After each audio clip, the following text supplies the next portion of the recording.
Hello. Hey, good evening.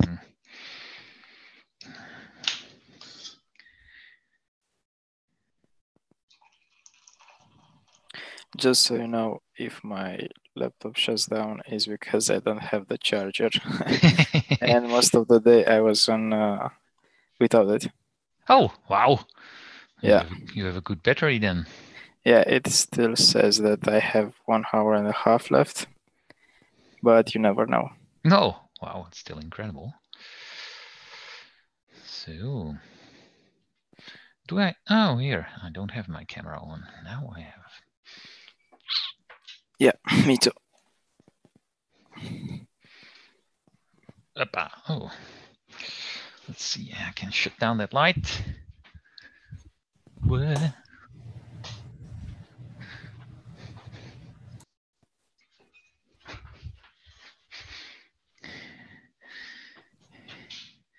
Good evening, Luke. Hey guys, thanks for having me along here. Hey, hello. Hey, Hey. So,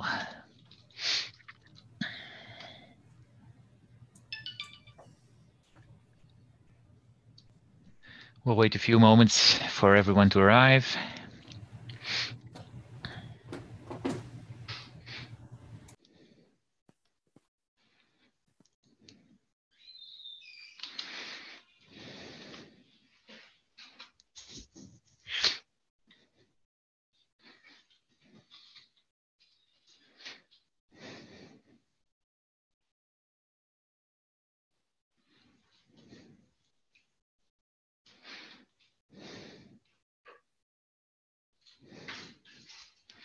Hi guys. Hey, good evening, Kenneth.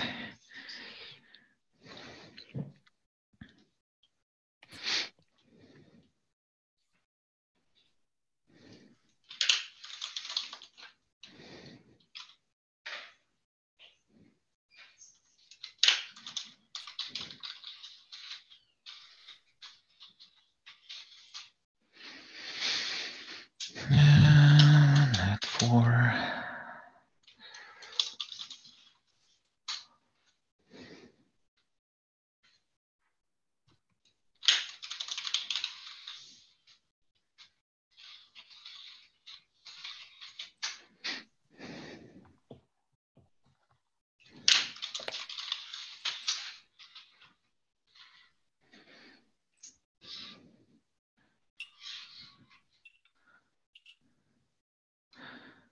Let's see. Hey, Marco. Good evening. Well, time for me to start sharing my screen, I think.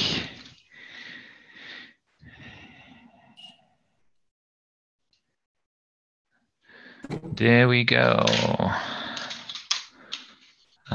So, suggestions for the agenda for tonight. And I think new on our call tonight is Luke. And I think what Luke's coming for here on this call, we've been talking to each other a little bit.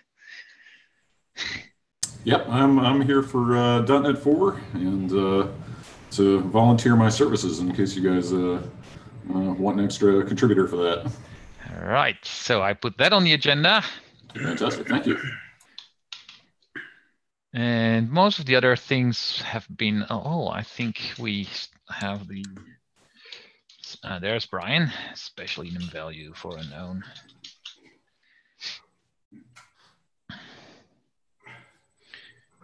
And we give Brian a second to come online too.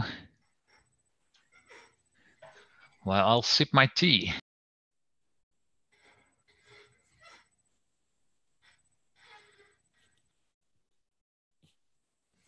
Good evening. Is my mic working? yeah, evening, Marco. Thank you.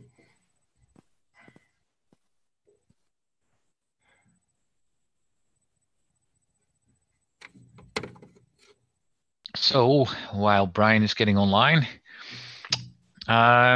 is there anything missing from this list?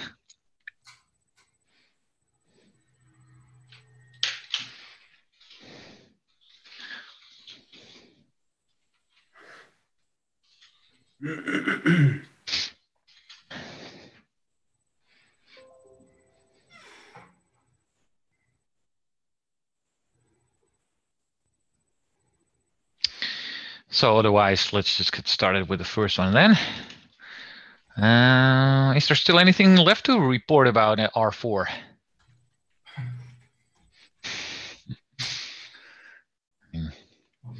We've got some feedback from Kenneth, so he started using it. Yeah. And probably more people are. I don't know. We can take a look at the. I think you're seeing my notepad, but not my browser, right? That's true. Yeah. Right. Let's see what download-wise in R4.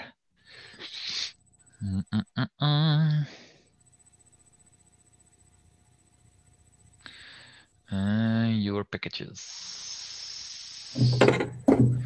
Publish packages. I was playing around with FHIR today and hey. looking into if there is support for environment variables. Oh, yeah. You mean you want to pass in something yourself? Yes, my context. And then have some kind of context variable so I can reference that from my FHIR expression. Yeah, I think the syntax in FHIR suggests that we could use those percent things for that. Yep. I don't know if we actually implemented that. Some kind of, because we pass in a context variable to the evaluator, so we could allow you to. Well, in any case, you can add functions to the symbol table without arguments that will always return your value, but that's kind of silly. Mm-hmm. But I guess it should be possible. Is it on the plans for 1.3? Well, I'm totally rewriting the FHIR evaluator. FHIR evaluation. So, but before we go there, let me share my whole screen here. Let's see if I can do that. New share. My whole screen. Here you go. I have no secret. So here behind is the published packages, and so it's interesting. HL7 FHIR4. Oh yeah, latest version. Of course, this is the latest. Now we can see beta 2 has 31 downloads, so that's not a lot yet. It's only 4 days ago. Oh well, yeah, and beta 1, so 12 days ago. So well, it's still in beta, right? So it doesn't appear on everyone's radar in Visual Studio yet. People will normally see the 1.1 releases. But we decided, I think, and Marco told you about that last time, to stick a little bit in beta and fix the bugs and performance issues before we remove the beta label there. And we had one. I think it was reported by Kenneth. So yep, that's why we have the beta out for that. Thank you for that for reporting, Kenneth. No problem. It was a oops for me. Yeah, so this has got to do with that bit of shared code that we have in the code base that actually should be the same across all branches, because the FHIR stuff is actually the same for all versions of FHIR. And we use the low tech solution of just checking the same code base in on all 3 branches. As I told you before, we've been looking at Git modules, but there are some, there are some dangers associated with that too. So now it's our task to keep that body of common code the same across all branches, and we didn't do that. So that's what Kenneth detected, and we fixed it in beta 2. Yeah. Also means that in the pre-R4 versions, you can now actually use exponential notations in decimals, but there you go. You get an extra for that. Yeah. You get an extra, yeah. As you probably know, the constants for decimals were expanded in R4 to include exponential notation. Is the validation logic still picking that up? Well, I don't know. I guess there is also in the profile validation there should be and I thought in the spec there is regex for it. No. For R4 there is, but for the others, not. Ah, yeah. So in R4 it checks whether well, we could add that, I guess, in a different validation stage. Yeah, yeah. The alternatives were really ugly, like having statics determining whether to accept it or not, and well, all of these things in the end will cause pains for unit tests. We know by now, so. Statics are always a pain in the end, so I hated that. And passing in settings to these kind of low-level parsers, that's a real trouble because you have to pass it down from all the way up. So we just figured this was a better solution. Pick it up in a different validation stage that we only configure pre-R4. So as to R4, so we stay in beta phase for a bit, ironing out performance and bugs. This is also due to, I think, you, Brian, saying that we shouldn't really hurry going on to 1.3 and 1.4. You said, I'm pretty sure in January at the workgroup meeting, you said maybe we should, stabilize the big change. There's been a big change after all, and so stabilize that a little bit. Yep. Stabilize the POCOLess parsing. I still haven't got my stuff right through. Another stab at trying to get myself off a separate fork. What is there something on the separate forks that we still need to go in? Is that what you're saying, Brian? Or I'm sure I've got some stuff in there, and there's some stuff in my fork that I haven't got back yet. It keeps me off on a separate one. All right. And on our side, Vonk is integrating R4, and so we get some experience from that. Yep. Yeah. Okay. So that brings us to next point, actually, the 1.2 beta plans. So, well, let's see. This is 1.2 beta. We stay in 1.2 beta for a little bit more, and 1.3 plans.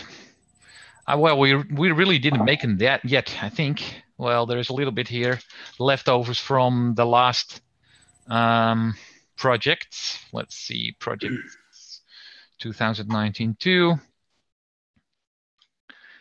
As you can see, there was already some work in progress that we did not include in 1.2.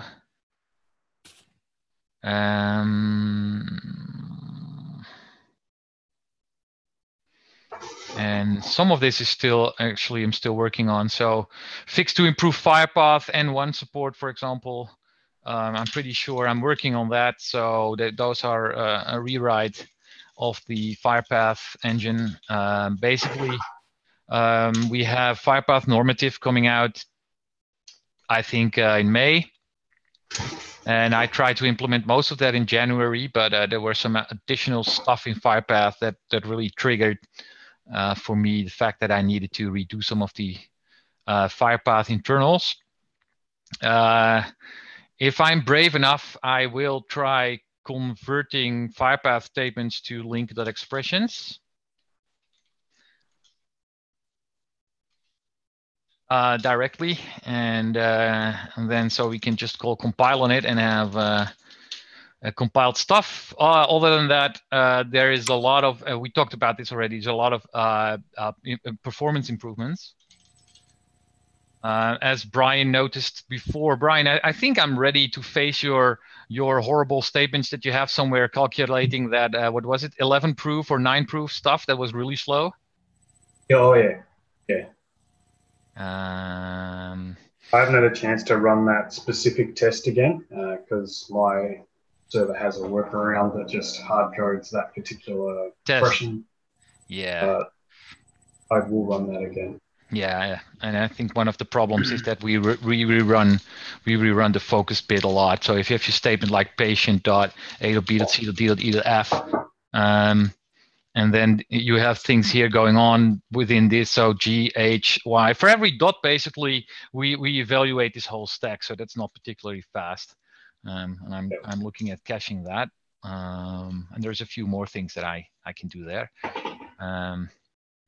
And there's well, as you can see, I think in 1.3 we'll focus on bug fixing and maybe looking at that, making. I can't promise that, making configuring what is it, those validation errors more fine-grained. That's a few of those things that are behind me here in the project schedule, but we haven't really made up our mind about 1.3 yet. I think Marco and I both want to focus on stabilizing 1.2. Yep.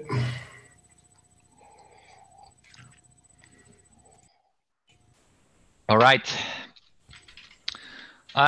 Georgia, do you want to report on your wonderful progress of the last 2 weeks on the POCO dependent code? Yes. In the last 2 weeks, I made some progress in it. I managed to look into the resource, the differences between the resource that we use in DSTU2 and R4, for example. And the differences can be covered in that way that we can use the same resource class across all the versions. And for the changes in the resource class, we thought that we could add a warning. For example, if you are using a feature that has been added in R4, but you are in the DSTU2 version, using that feature or that field or anything like that will get you an warning at the compile time. So last week I've been looking into the code analyzers, and I made a proof of concept in this matter. It works just fine, and also I managed to pack them. The analyzer will be packed separately from our library, but it will be a dependency between them. So when you install the Nugget package for our library, the analyzer will automatically be installed. Yeah, and right now I'm focusing on a way to check what version you are using, because this, Marco, this analyzer will be firstly will be for the new project, the common project, and there we will not know what version of FHIR is the user using. Yeah, that is going to be an interesting exercise, how to get that. Yeah. There must be a way. I mean, it's comparable to what Visual Studio does, maybe with the net standard versions, and so signaling that you're using something that's used in one platform or not the other. That's not going to be in one build, because you could have both at the same time. Yeah, I was wondering as well. Yeah, so maybe the situation is different from whether you have chosen one version of the library or you're using all three of them, as some of us do. Quill. And yeah, so maybe if you use all of them, we could still signal that maybe you're using something and it's it's perfectly valid in some of the versions you're using, but not in all of them, or something like that. Mm-hmm. If it's really obtrusive, then it's basically a resource submitted at source, so it's not really common. And you could put a pragma around it if you get tired of the warning. But yeah. Anyway, we'll see how that plays out. I think it's nice that we have resource isolated, because that means that interfaces like resource resolvers that use resource can be in the common code base as well from the specification library. Does this mean that there was another extension method or something on resource that Brian used? Is that now out of that resource? That's a validation bit, I Yeah, guess. the validation thing, yeah. George? I don't know, George. Did we take it out, that validation bit? The validation invariant. Yeah. Yeah, we've discussed a bit on it, but we didn't come up with a solution yet. We have we have some approach in mind. Take it out. Yeah, but the focus was on the code analyzer first. Yeah, so I wasn't there last call, but you said that probably it's not used that much. Yeah, I'm the only one that's used it that I know about, and I'm happy that the normal validator handles it properly, so I can just strip it out. Well, of course, we don't know who of our thousands of downloaders might be using it, but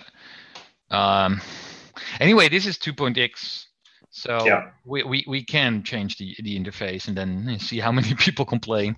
Well, if you have an alternative for them, then would be not a problem, I think. The alternative is pretty hard. It's a lot of work, so Okay. I would be glad not to do it. So we could reverse it and say, you know, we take it out, and if people complain, we find a fix. Yeah. Yeah, because it's now if it's still there, it's holding back the common code, right? Because then you cannot isolate the resource. If we keep it, yeah, that's the problem. Yeah. If somebody's using it and really make a fuss about it, then we can't put it back. Oh well, no, but we have a solution. But it's just that it requires quite some code generation. Oh, we have a solution. Okay. Yeah. We could change the code generation to generate it as an extension method, but it's work.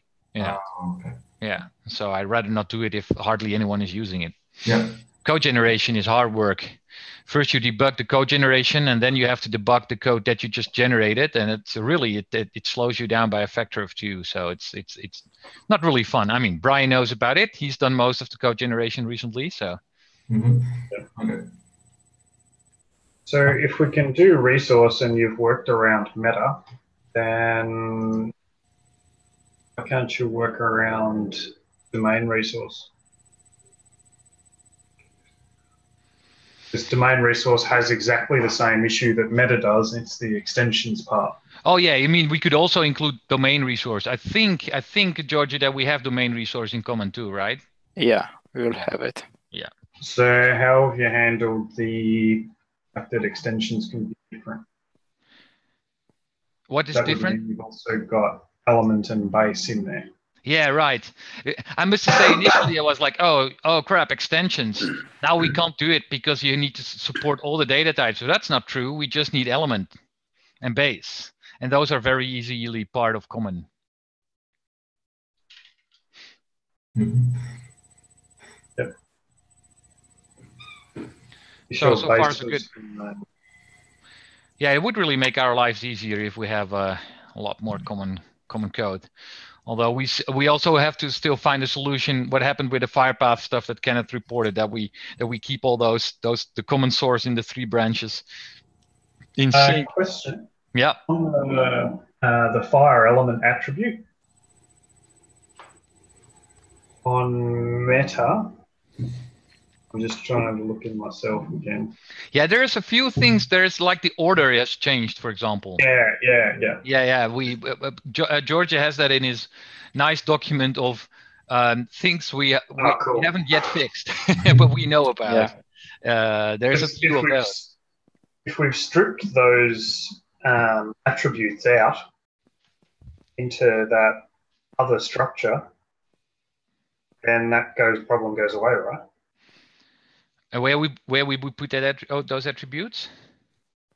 Yeah, because at the moment we just reflect across to go and pull that out into the class mappings. Yeah. And you've got that structure definition summary provider. Yeah. I'd be happy to write a code generation that puts that into another class. So it's just that stuff comes out. But we'd still have the problem that we have that I don't know how to solve yet is that we basically have a different order for different versions of the spec. So I thought maybe we would have multiple elements or something. Or how does your ID fix that? You have a different, so there are no attributes on there. Yeah. And that summary provider is code generated for each version. Ah, that way. Ah, yeah, of course we could do that. That's faster too. Yeah, because there's no reflection then. That's an attractive idea. It means removing. I'm pretty sure we can't remove those. I mean, I would be happy, but I think we can't really remove the attributes because people depend on it. That I know for sure. But I would love that solution, Brian. Yeah. I'm just going to write it down. We shouldn't forget that. Yeah. So because generating the an implementation of structure definition summary provider. Wow, I did it. Hold on. This is the way to do it. 1, 2, 3, 4, 5, 6, 7, 8, 9, 10, 11, 12, 13, 14, 15, 16, 17.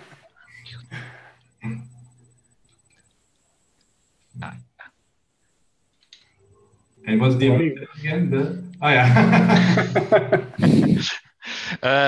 That would be if we generated that, we would have really performant metadata support there. Yeah, I'm happy to do that. I was hanging off until it stabilized.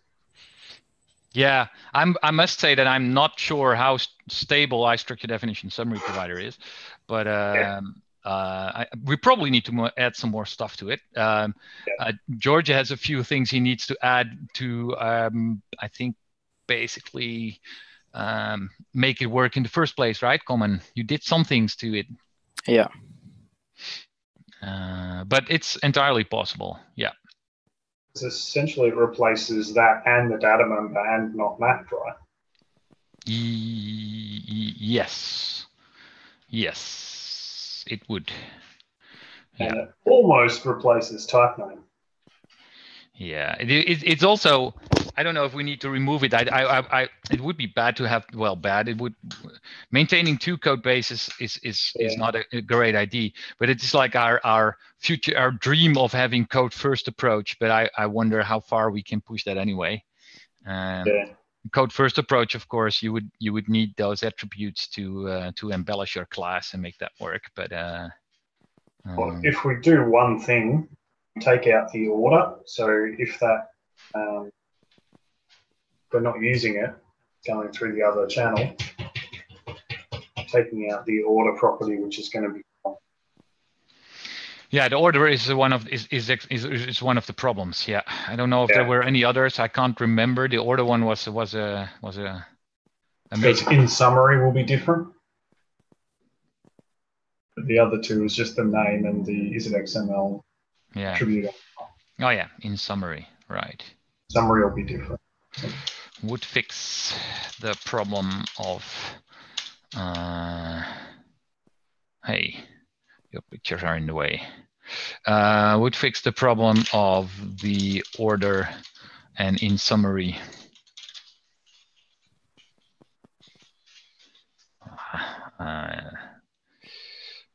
Well, I'm gonna paste it to the wiki later anyway.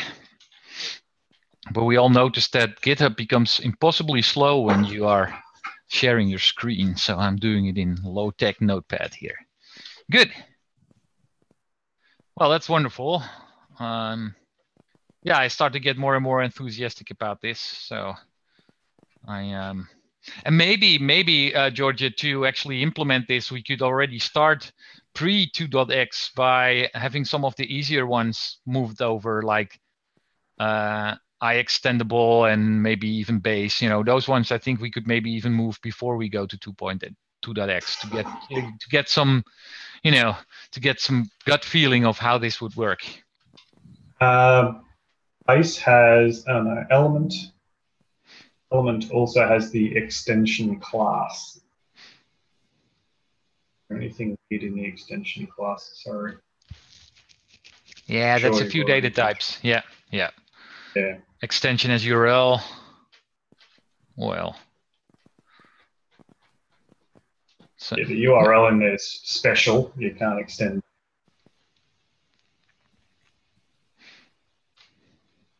Yeah. yeah, we can see. We can, you know, we can start having a separate project and get used to, you know, see how we can do it. Maybe Marco and I already may also discussed like we could automate copying source code between branches, so we are actually 100% sure that the code is the same across all the branches. Yeah, and just You see know, how it works. get the machinery in place before we do the hard stuff in 2.x is maybe not such a bad idea. I want to do it by the build server. Maybe you can provide something for us. So just configure it, and then if there are some changes, then it will be held back for release or something. Okay. Don't know how, but we'll see. Yeah. All right. So next bullet, 4.x. Actually, one more thing before we jump off there. Yeah. So I've started the pulling out of the web API stuff. Oh, right. So I'm hoping in the next day or two that that'll be done. I've got a repo set up, and I've cleaned out the on-web API stuff from it, and I'll be pushing that shortly. Nice. The location of that, let's go.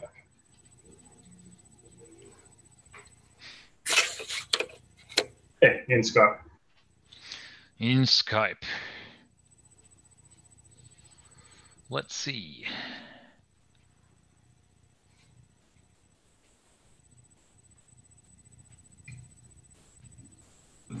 This repository is empty. That's going to be good. That's going to be the one. Yep. There you go. Yep. Actually, so we moved. Oh, sorry. Yeah, go on. I did a full clone of the .NET repo. Yep. And I've used the, what was it? Git filter branch to strip out all of the other folders and projects. So it's just left with the stuff with the full histories. All right. So but you still have the history. That's why you did it this way. Yeah. Yeah. Yep. Yeah. Right. So don't set its parent if you do use it. Don't set its parent to. Yeah. That makes sense. And maybe in the similar vein, we moved the FHIR.net API as well. Today, here we go. Now it's on our company's. It was on my personal account, and so we moved it to the company account, which makes more sense because when I'm not there, now at least someone else like Marco also can administer the whole thing. Makes it depend a little bit less on me, and as well, to be perfectly honest, I wasn't paying for all the hours put into this repo. That's this company, so we moved it over there. Actually, works pretty well if you move a GitHub repo. All the old stuff is moved. If I not only if you go in your browser that it gets moved, but you don't even have to change the remotes in your. I would recommend it, by the way. Your Git tool. Yeah, of course, it's better to do it, but yeah. Yeah, so that's nice. Good. Oh,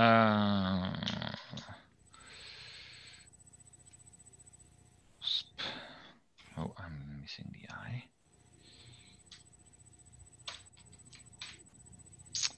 Then, let's see, where is the issue? 4.x, 4.0? Yay.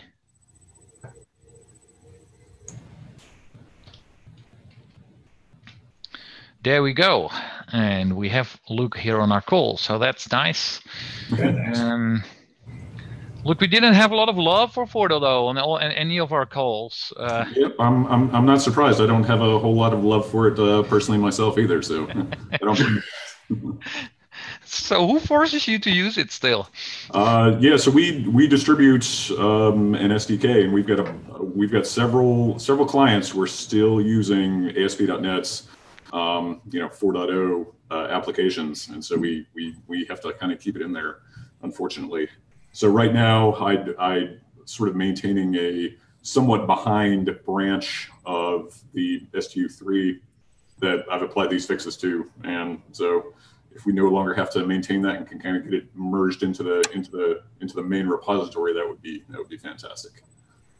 Yeah, was it you originally who added the code to support 4.0? Because I had it. I think I think somebody had opened up an issue. I think I was the one that put in the pull request for it a while ago. yeah, and we had it for some time, and then we added async stuff, and I couldn't make it work on the 4.0. Yeah. So hopefully the latest pull request I put in the necessary packages for async support. So everything should be working now. Okay. And then going forward, I got buy-in from my company's CTO to kind of help you guys out with, if you need to use some new feature that we can't figure out how .NET 4 supports it, I'm more than happy to kind of do the legwork and the implementation work to make sure that can happen. Yeah, it was interesting. The call 2 weeks ago, we had the guys from Microsoft on the call who are who are building they have their own FHIR server. Okay, yeah. And they use the .NET API. So we were like, what do you think about supporting 4.0? Total silence. Yeah, I've had to do that with a couple of new .NET standard packages that I've proposed, maybe adding .NET 4 support. Everybody's been like, no, we don't want to have anything to do with that. So yeah, your pull request is very small. Yeah. Right. Basically, you add this.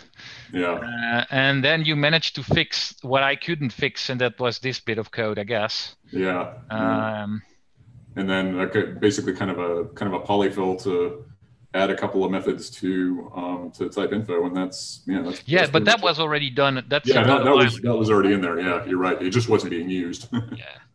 Yeah. The one that's going to hit us is that next change that we've got coming through is the changeover to the other HTTP client. Yeah. So API wise, because I'm using the .NET HTTP client as well. API wise, it's actually very, very close to the existing .NET 4 or .NET 4x system.net.http implementation. So I mean, it's obviously not going to be painless, but it should be relatively straightforward, I think. Yeah. Jonah, there's that other pull request, so it's not this one. On the back to that. You are? Where can I find that? In the list of pull requests, where is it? The HTTP client, the last one. Oh, right. Yeah. That's. I mean, that's. I think you were referring to this one, right? That's right. So did you want to have a look at that, Luke, and see whether I can putting your changes into that branch is going to work? Yeah, I can go ahead and do that and kind of see what breaks. Yeah. That's the one I thought would kill it. Okay. All right. Yeah, I'll definitely check that out. Yeah. So one of the reason one of my main reason why I was nervous about having it is that I don't want to repeat from last time when we added async and it didn't work, and I didn't know how to fix it, so I took it out. Yeah. And so it's important that we have someone that we can depend on if this happens again. Yeah, and I'm more than happy to do that. Because otherwise, it's easy to remove 4.0 from the list of targets. The other thing that's in the back of my mind is compilation times. I don't know, will this increase compilation? We're building for another platform, I think. Yeah, and it's I mean, there's going to be an increase, but it doesn't seem to be too too excessive. I wonder, it should be easy to fix right now. And I'm talking about it. Let's take a look at this for a second. I've never tried, but of course, what we should already do, I guess, Marco, is we can make this dependent on debug or release, right? Yeah. And in debug only built for, say, net standard 2, that would probably already save us some compilation time right now. You mean for us? Yeah. Mm-hmm. Yeah, we are building it in release mode on the build service, so he does exactly. Yeah. So if we miss something here, we'll be informed soon enough when we have a pull request that we messed up with net 4.5 and net standard 1.1. But anyway, most of the code is string manipulations. That's what we do in most of the libraries. So there's not a lot of hard things going on. Because the time already between if you look at the number of projects, the time between me pressing on run this unit test and I'm actually getting a breakpoint start, it keeps on increasing. Yeah. So maybe this is already a good thing to make this variable depending on whether doing debug or. We drink too much coffee now because we have too much time to have. Yeah, exactly. Well, actually now it's so long that I start switching to my browser and look at the news, which is. Probably we should, at one point we need to switch to having multiple solution files depending on what we're doing. So if I'm working on FHIR, there's really not necessary that I'm compiling the specification library, but that's what's happening at the moment. Well, not compiling probably because it depends. I don't know. Yeah, it does probably because if I change FHIR, it changes the specification library, so it does build it. Yeah. Net4x, so we need, I think, a debug release config for target frameworks. So Luke is going to try to have his own pull request merge into the HTTP client request. Yep. Just to have. Yep. Yep. Right. That would be nice.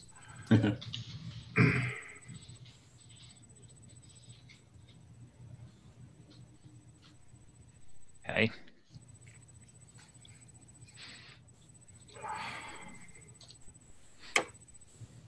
So how long? When will your clients finally ditch 4.x? You guys definitely work in the medical industry as well. But some of those guys are not exactly real up with keeping up with the latest technology. So I would hope sometime within the next year or two. But honestly, I have no idea. We thought that they would switch several years ago, and it hasn't happened yet. So at this point, I've stopped trying to to have a betting line on that. Yeah, you wonder whether the security folks will end up having anything to do with that. Yeah, that's what I hope is that they're gonna be forced off of it due to that. But also at the same time, there are plenty of them that are still using out of date versions of IE and have done so for several years just because they don't want to change anything, and that's that's an issue as well. So yeah, I don't know. Yeah. Compatibility with their other older crap. Yeah. All right. Well, so we have a call in 2 weeks or not? Yeah, I think so. Or well, in 2 weeks it's on European time again. So it's in a month time or so. We could be. Let's see. Where are we now? Today. So this is Monday the 4th. So that means on the 18th of March we'll have this call European time. And then 2 weeks later is the 1st of April. Yoo-hoo. All right. Yeah. So maybe you think you could report back on progress, Luke, on the 1st of April? Yeah, that should not be a problem. So you're US based, right? That's correct. Yeah. Eastern time. Yep. So that's the sun coming up in the background. Yeah. Poor man. Yeah. This is what the future looks like here. Yeah. Gotta give you the numbers for today. Yeah. Oh yeah, that's right. Yeah, we have total darkness outside by now. It's getting better. We're stealing your daylight, Brian. Yes, yes. True. April 1st. Okay. That's fine. So Firepath, yep, I'm having a lot of fun with it. So you know, the short version of it is that I am adding Lambda support to it, to the language. Of course, there's no syntax for it, but our abstract syntax tree that it is parsed to. So for those who don't know, we have the Firepath, the Firepath language. We translate that to currently our own expression tree, and that gets translated to .NET Lambdas. So that's already pretty nice. So the new normative edition of Firepath, normative 1, introduces yet another function that's actually taking a lambda. You know, things like where in Firepath. Currently, they you do something like name where family is blah blah blah blah.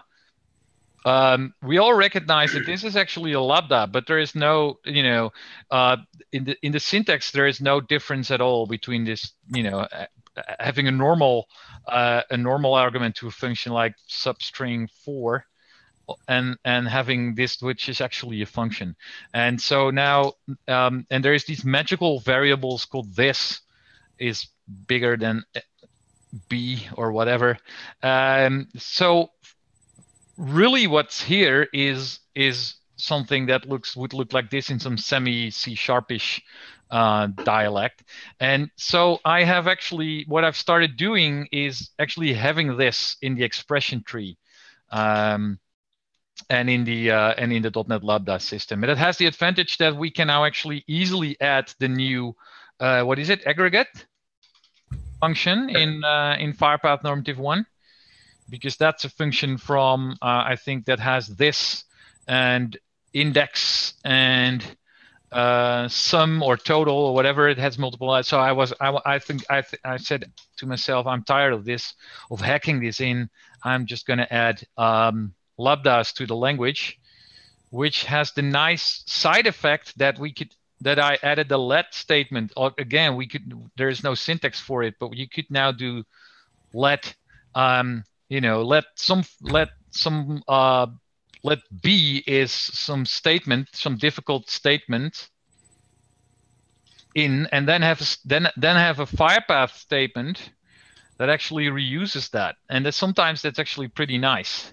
It's nowhere in the Firepath standard, but it came for free when I introduced the lambdas. We could actually say stuff like let 11 proof. Well, that's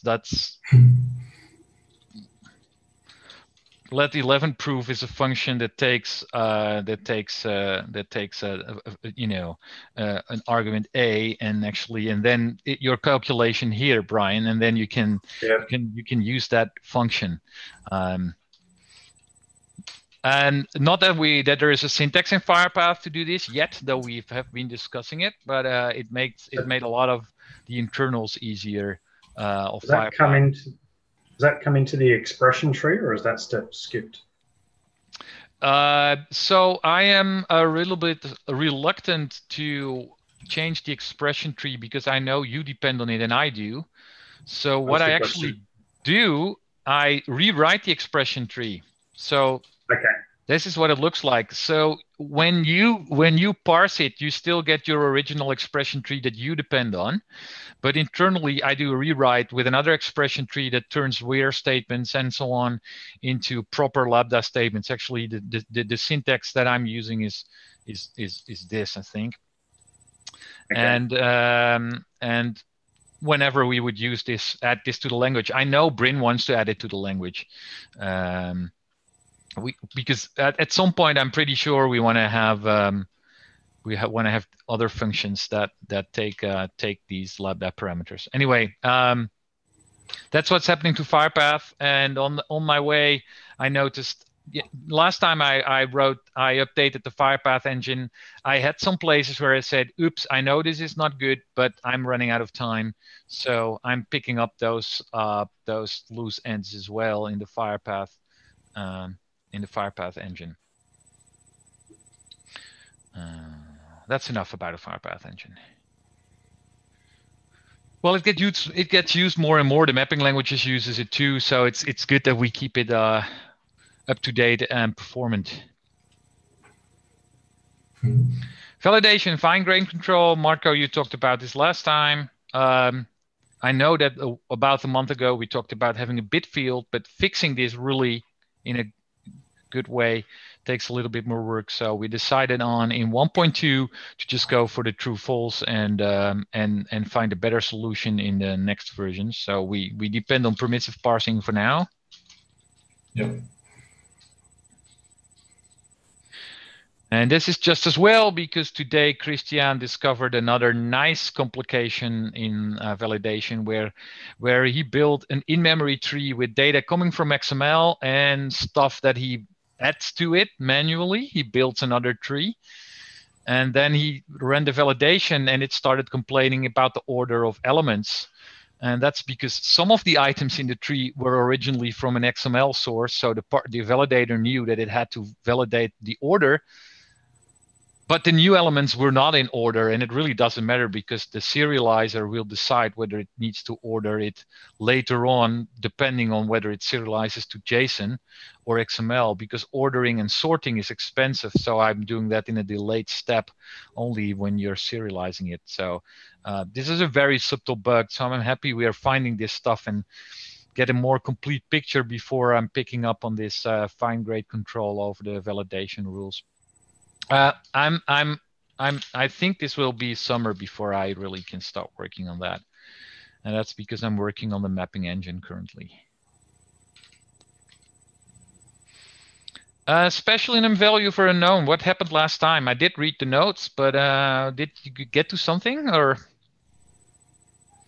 Well, I thought we talked about it. We thought it might be a good idea, but I think also Brian thought maybe not everything thought about it. You'd have to think about it a bit more. I think that was the message. And if we want to do this, then we have to alter the generator, right? Yeah. Yeah. It's not. Is it a breaking change? I mean, not on a compile. It's a binary breaking change, but we're not striving for binary compatibility with our versions. But if we add a new field, would that break existing code? No. No. Well, strictly seen. Oh, there's the place where it's going to hurt is. I'm sure there's a lot of people who are doing get literal and people that are not doing get literal and just using the value. Because it won't have a description. We give it a description. We give it a description, yeah. Giving it a description almost feels worse. The description So is, don't look at this description. Yeah. It's legitimizing the value. Yeah. Kind of don't like either. Maybe I just need to do an experimental run on it and try it. Yeah. I mean, I think we're still in favor of trying it, right? Yeah. Yeah. Okay. Yeah. Otherwise, we can just remove this from our agenda and never talk about it again. But I still think it's a nice idea to do it. All right. Then the action items. Actually, just while we were talking about FHIR, I was just looking in the code and the visit variable ref. So where you're doing that, actually the code stack, it's identical to any normal function. So if you add a variable name, variable no parameters as a function to the symbol table, that will turn up as environment variable. Absolutely, yeah. You can do it by configuring configure the symbol table with a 0 arc function returning your constant. That would do the trick, but it's a side effect of how it's done at the moment. Yeah. Variable ref or constant expression? Well, it's the result. It's a variable ref in the parse tree, but you don't need to really let's see. No, you don't need to worry about it. You can add functions to the symbol table before you run the compiler. Let's see, FHIR FHIR symbol table init. So you're just going to add in. Yeah. So t.add name of your environment variable, and then return types. It always takes a focus, I guess. Yep. So there's nothing you can do about that. And you just ignore it, I think, and then return 4. I guess. Is that what we do? Yeah. Yeah, environment variable used. And now you can use. Now you've added a new function, and if you call that function with no arguments, you get 4 back in your FHIR path. So that's one way you could do it. What if my variable is reference to a related person or a patient object? Do the same thing, or? Yeah, you would. Variables hold constants. So if that was a human name, for example, new human name, you should be able to return that too. I need to have that patient coming from the outside. But, yeah, that's no problem. You just have to make sure that you convert to a typed element, because internally all these functions, if they return a typed element. So that's basically what you need to do. Yeah. But is this opened up now? Yeah. Because no, it was already. Brian has always been using this. He's been adding functions. Yeah. Yes, because I stole some of his code before to make that work. So now I don't have to pass in the compiler every time I do a select, then I guess. Ah, great. Yeah, cool. You're going to do some refactoring on this anyways because of this environment variable. So you mean with the extension methods here? Yeah. Or do I still have to pass in? Well, so there you have a good point, because here it just creates a new FHIR compiler, which only installs the default symbol table. Hold on, was that configurable? Yeah, that is configurable. That's a static. It's that's interesting. You'd possibly want to have a different symbol table for each evaluation if you're going to with environment variables that aren't just global. Yeah, so that really actually proves why this should be part, because we have the evaluation context, right? That's what you pass into every evocation. So I think the variable should be on here, but I don't think that functionality is there yet. So yeah, because I was looking into evaluation context and then also variable ref. This is where it should be. We should, because currently I don't know what I do with I think the percent names, I have special treatment for those, and they got converted in the end to function calls. That's what I remember doing. But let me just put that on the list because we don't have to take a look at that exactly here and now. Also because we have 2 more minutes on this call. And then Brian and I will have to jump over to the FHIR infrastructure call, which you're all, of course, welcome to join. But it's there. So I think having more variables there and then you can put them on evaluation context is probably the real solution, because you don't want to reconfigure your symbol table for every and reconfigure the compiler for every evaluation.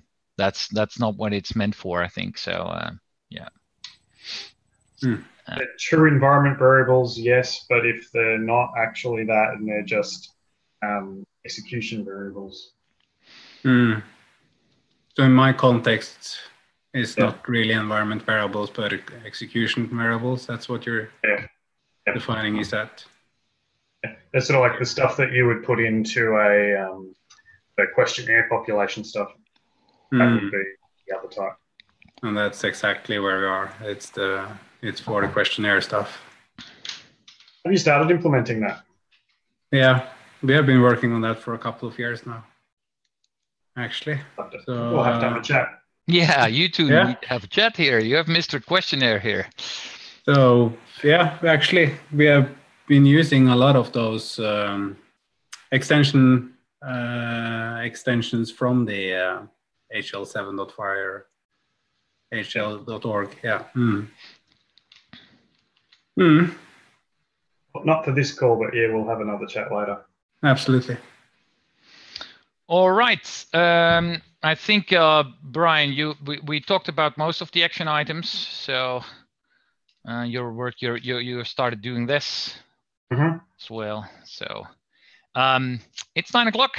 I'd like to say thank you to all of you. In 2 weeks' time, we have the call on European time, and in 4 weeks back on this time frame for our US callers. So thank you. Have a good night, day, evening. Next time. Thank you very much. All right. Bye. Bye. Good morning. Bye. Bye.